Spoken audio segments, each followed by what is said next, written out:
बिस्मिल्लाहिर्रहमानिर्रहीम, अस्सलाम वालेकुम। मैं हूं आपका मेजबान आकिल हुसैन बाकरी। इस वक्त हम मौजूद हैं यहाँ बाबूसर के मकाम पर। आप देख सकते हैं मेरे साथ यहाँ नौजवान बड़ी तादाद में मौजूद हैं। जब हम यहाँ पहुंचे तो इन्होंने हमें रोका और इन्होंने हमें कहा कि हमारे बेशुमार मसाइल हैं, आपकी जिम्मेदारी है इस पर हमारी आवाज बने। नाज़रीन, यहाँ इन नौजवानों से ही जानना चाहेंगे सबसे पहले कि इनके मसाइल क्या है। मुझे ये बताएं कि यहाँ का सबसे बड़ा मसला क्या है। अस्सलाम वालेकुम अकील भाई, आपका तो बड़ी मेहरबानी। आपने हमें इधर टाइम दिया। सबसे बड़ा मसला ये है कि इधर कोई हॉस्पिटल नहीं है। तकरीबन 1200 घराने हैं इधर। तो कोई भी जो अगर बिल्डिंग है हॉस्पिटल की, वहाँ सहूलियात नहीं है। नहीं, इधर बिल्डिंग ही नहीं, हॉस्पिटल ही नहीं। इधर कोई मसला हो तो इधर से बिल्डिंग चला। भी नहीं है। नहीं नहीं, इधर से अगर कोई मसला हो तो सीधा चिल्ला से जाना। अच्छा, तालीम के किस तरह के इश्यूज का सामना है। तालीम का मसला ये है कि इधर टोटल एक स्कूल है, उसमें टीचर्स के तादाद तकरीबन बस 3 ही है। तीन है। 3 टीचर हैं और स्टूडेंट्स 300 हैं।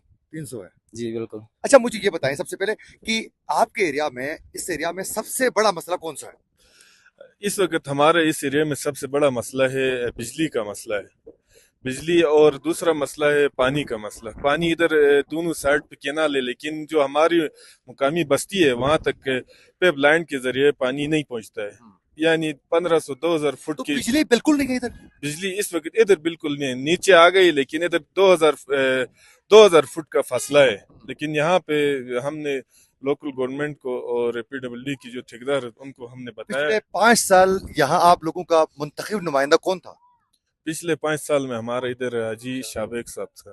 मतलब शाबेक साहब ने इस एरिया पर, अपने इस एरिया में यहाँ जो बसने वाले लोग हैं, इनको अभी तक जो है अब बिजली जैसी बुनियादी जो सहूलत है उससे ही महरूम रखा। अच्छा, शाबेक साहब जो है मेरे ख्याल में 3 बार यहाँ से इलेक्शन जीते हैं। जीता है। चार चार चार बार जीते हैं, लेकिन उसके बावजूद इस एरिया में बिजली नहीं है। अच्छा, मुझे ये बताएं कि जिस तरह भाई ने बात की कि यहाँ वाटर सप्लाई नहीं है, तो वाटर सप्लाई ना होने की वजह से आप लोग पानी कहाँ से भर के लेके जाते हैं। हम वहाँ जो नहर है ना, उससे अपने बच्चों को या अपने घर वालों को भेज कर लेते हैं।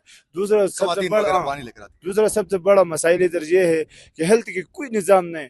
अगर इधर कोई एक्सीडेंट हुआ या कोई ऐसे कोई बीमारी की परेशानी हुआ, इस एरिया में डिस्पेंसरी नहीं है। कोई डिस्पेंसरी नहीं, न माल का है न बंदूक का है।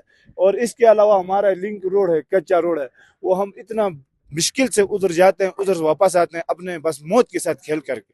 और 5 साल नहीं बल्कि 20 साल हमारा हाजी शाबेक साहब इधर रहा था, इसने तो कुछ नहीं किया।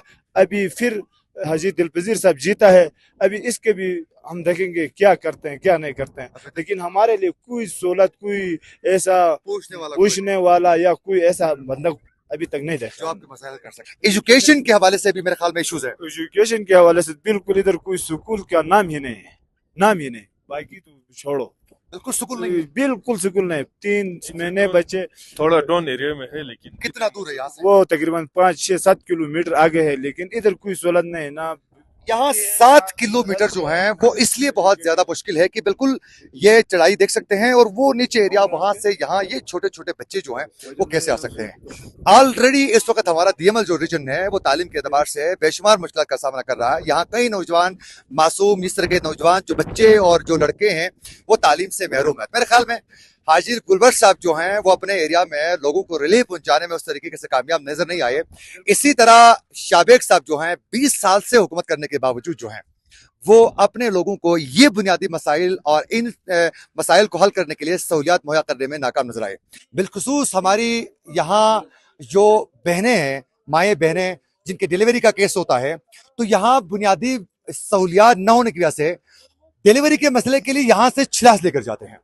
और कई यहाँ गरीब लोग ऐसे होते हैं जिनके पास डिलीवरी के दौरान उन खवातीन को लेके जाने के लिए टैक्सी का किराया तक देने के लिए पैसे नहीं होते हैं। अब इसके साथ साथ अगर यहाँ एजुकेशन की बात की जाए तो इस पूरे एरिया में तकरीबन मेरे ख्याल में 1000 से 1200 के करीब जो है गिराने यहाँ मौजूद हैं। लेकिन यहाँ जो स्कूल है वहां सिर्फ और सिर्फ 3 टीचर्स है, जबकि स्टूडेंट्स की तादाद वो 200 से 300 के करीब है। आप अंदाजा करें कि किस तरह इस एरिया के लोगों के साथ एक खिलवाड़ अरसे दराज से जारी है। इस एरिया से मुंतखब जो नुमाइंदे हैं वो अपने 5 साल पूरे कर चुके हैं, लेकिन इन लोगों के इन बुनियादी मसाइल को हल करने के लिए उनका तवज्जो ही नहीं रहा है। इसी तरह अगर बात की जाए यहाँ बिजली की, तो इस एरिया में बहुत सा इससे बाबूसर के एरिया से लेकर टॉप तक कई मकामात ऐसे हैं जहां आज भी बिजली जैसे बुनियादी सहूलियात मैसर ही नहीं है। और यहाँ जो तुलबा हैं जो तालीम हासिल करते हैं, इनमें से कई तुलबा ऐसे हैं जो यहाँ से जाकर छिलास में तालीम हासिल करते हैं। मेरे ख्याल में इस एरिया के साथ इससे बड़ी ज्यादा क्या हो सकती है कि आज भी बिजली, तालीम और सेहत जैसे मसाइल से दो चार हैं।